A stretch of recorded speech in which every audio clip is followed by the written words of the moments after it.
I just spent the last 3 days in the Cotopaxi, and it was absolutely incredible.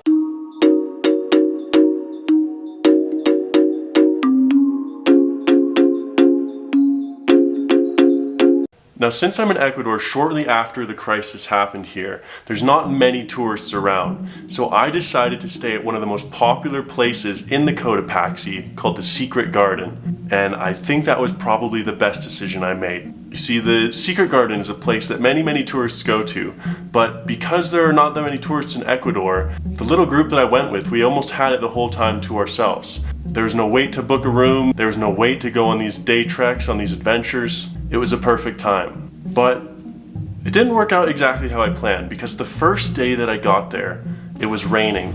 There was foggy clouds, you couldn't see Cotopaxi, you couldn't see any of the surrounding volcanoes. And that made me a little bit worried because I didn't realize that I kind of came at the start of what is sort of a rainy season here in Ecuador. But after exploring the hostel for a little bit, after exploring where we were staying, our first adventure began, and that was our waterfall hike.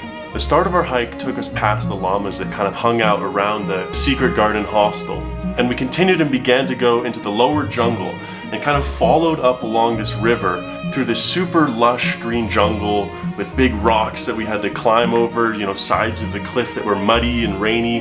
We had to get past that to get up to this waterfall. And so with our group, we wandered through, up this jungle, up this path, until we finally heard in the distance the waterfall.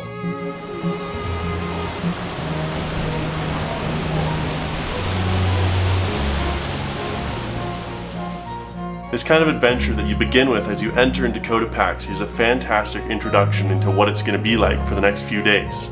Now, I had planned to be there for 3 days, and already, just after this waterfall hike, I was very excited to see what was ahead. And after the hike, we had a chance to look around the property, we had dinner, we all got to sit down at these communal tables, play board games, get to know the other travelers a little bit more. It was a really fun experience. But the next day, we had a big hike to do.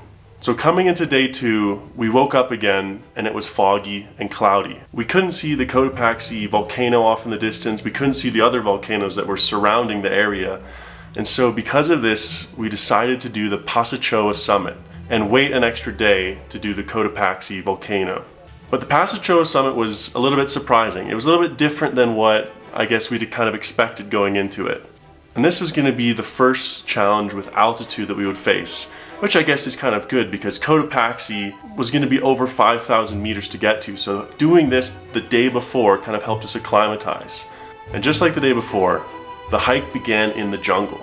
And because of all the rain that had been happening for the past few days in the Cotopaxi region, the path was very muddy. And because it was so muddy, you had to take these rain boots from the hostel that they had. They had a bunch of different rain boots for everyone, every different size. I mean, mine were a little bit too small, but still, they had many rain boots.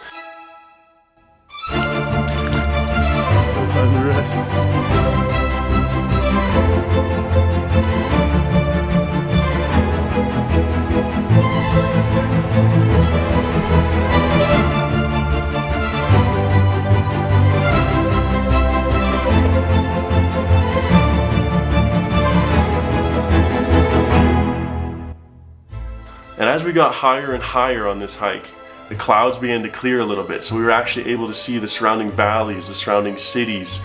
You were able to see where you were going, you were able to see the top of the summit up ahead. And it wasn't exactly an easy hike. For people who hadn't experienced altitude before, it was definitely a bit of a challenging hike, because we started our day around 3,600 and we were going all the way up to 4,800.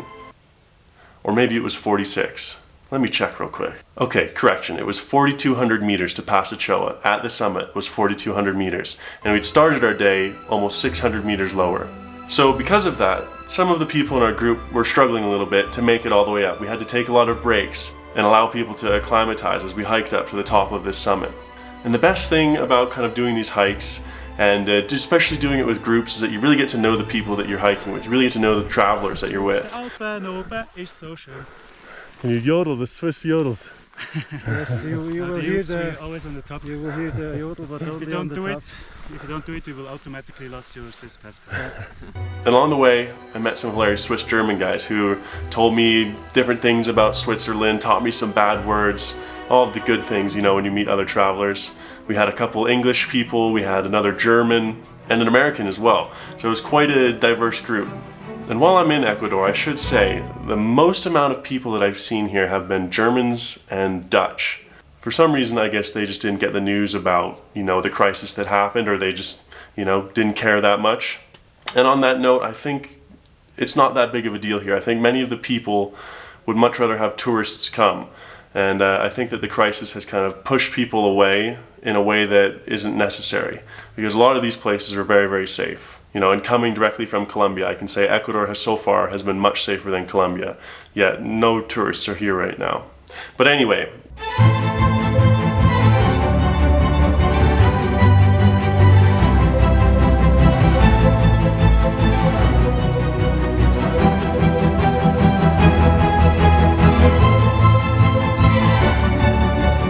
We had to get to the summit that day, and we kept going, and we had a chance at the very top to see the surrounding valley, to see everything, but then the clouds came. The fog settled in on the peak and we had no view, almost no view around. But at least on the hike up we had a chance to see, the view of the surrounding valley before all that rain, before all that clouds came. Yeah, the hardest part is over. Hey buddy. Hey buddy. 20 more minutes, Marius, and we're at the summit. Yeah, so this is a steep drop. Marius, this is like a cliff drop here. There's like a gap. You can step between it. Here, can you hold this for me and film me stepping over this gap? You said that so British. Can you film this for me? You won't film me a little bit? I think I could jump across this better than climb. Yeah, it's straight down. Nice. Wait, let me film one from down there. But I'm not responsible if you fall. And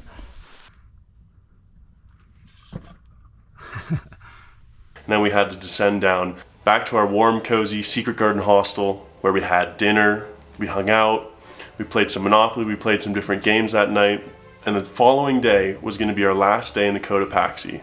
And so we all signed up to go to see the Cotopaxi Glacier, because the summit of Cotopaxi is closed right now due to the volcano being still active.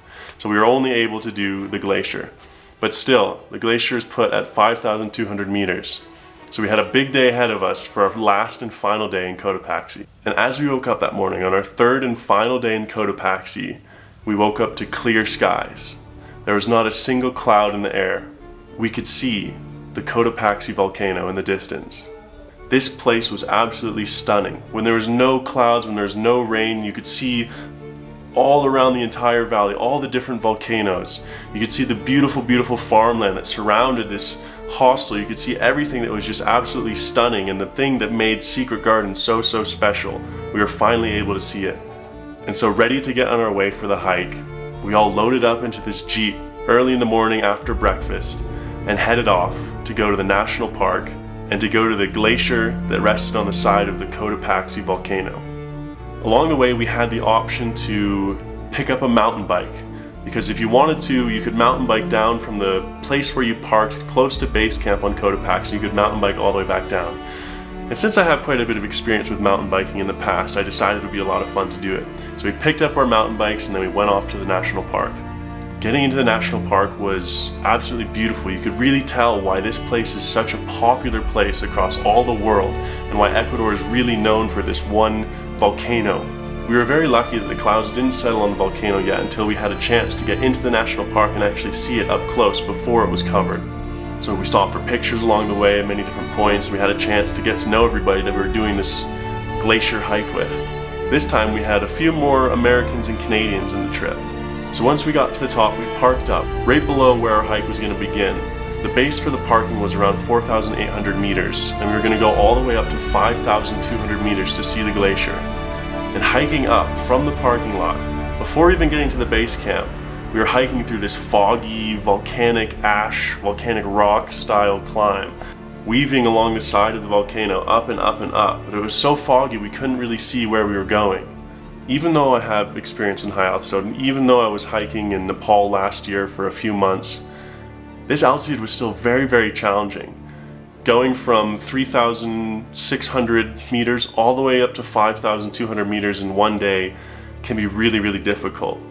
So our group, we took our time, we slowly walked up the side of this volcano, trying to get all the way to this glacier. Now, one thing that was interesting was our guide Flavio, he told us that the glacier used to actually be quite a lot lower. He had been giving tours and he'd been giving guides of this Cotopaxi glacier for many, many years. And he'd said since he started doing this, it had receded quite a lot. Like 10 years ago, It was here here. was glacier. Yeah. Every day the glacier is more up. Yeah. So the people that did the glacier walk a few years ago. Yeah. So our hike was even longer. We had to go to even higher altitude to see the glacier. But once we got there, it was really fascinating to see. Although there wasn't really a break in the clouds and we didn't get a chance really to see the surrounding valley and see everything from the top of that glacier, it was really, really fascinating, really, really cool to see, this glacier on the side of a volcano in Cotopaxi. So once we'd taken our pictures, once we'd celebrated our victory and finally caught our breath, we went back down and we went to the base camp where they have some coca tea, where they have some hot chocolate, and we had a chance to eat some food, eat some snacks, and just enjoy being on the side of a volcano, enjoy being in Cotopaxi. And from there, we made our way back down to the car. We made our way back down to get our mountain bikes and to try to mountain bike down from the top of Cotopaxi back to the entrance of the national park. But if there's one thing I regret about this whole trip, about hiking up to the glacier and coming back down, it was the mountain biking. Well, I mean, I only spent $10, so I can't really be upset, but the mountain bikes were really bad. The suspension didn't work, everything rattled, I was sitting vibrating on the bike, bouncing down the mountain because there's so many divots in the road. There was no mountain bike trail, it was just on the road. So by the time I got down and by the time I had gotten off my bike and waited for everybody else, my hands were vibrating, my head was numb, everything was jumbled. But eventually, everyone caught up to me, and we took our way back to the Secret Garden. And what a fantastic 3 days it was. It was incredible to get to know the people, to get to know Cotopaxi, to explore around, to do those 3 different hikes and those 3 different treks, and also just to hang out in Secret Garden. It was a fantastic place. It felt like a little cozy, secluded place where you had a chance to really get to know the people. There was no Wi-Fi, there was no cell phone reception, so we really just had to hang out, we had to talk to each other, we had to play games, we played Monopoly. We almost lost a few friends playing Monopoly, but we still had a really good time. And I would highly recommend Cotopaxi. I know not many people are in Ecuador right now, but if you have a chance, go to the Secret Garden, go to Cotopaxi. It's very safe. It's not a part of the rest of the things that are happening, in Ecuador. And even the rest of Ecuador, it's not really happening that intensely.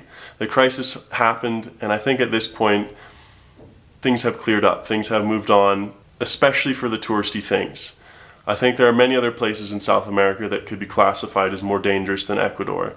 So if you have a chance, you should try to do the Cotopaxi. You should try to come to Ecuador and experience it for yourself.